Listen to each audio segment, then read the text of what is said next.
व्यर्थ चिंता है जीवन की, व्यर्थ है मृत्यु का भय। आत्म को ना मार पाते शस्त्र अग्नि ना समय।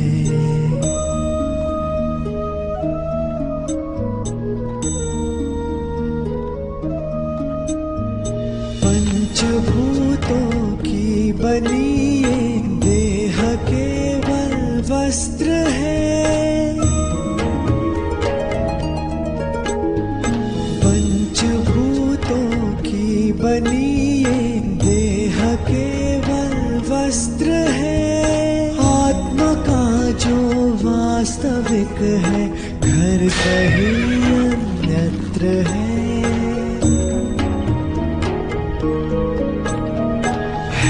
परिवर्तन ही सत्य, झूठ सबका साथ है।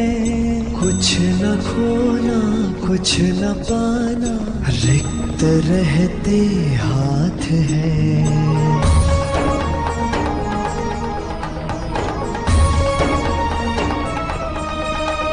ईश्वर स्वयं है सृष्टि सारी, कहाँ उसको खोजना।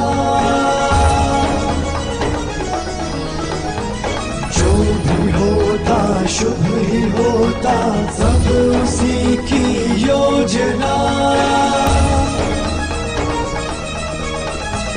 कामनाएं फल की छूटे, वो ही सच्चा कर्म है।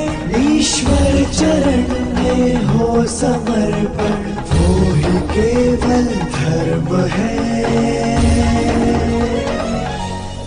व्यर्थ चिंता है जीवन की, व्यर्थ है मृत्यु का भय।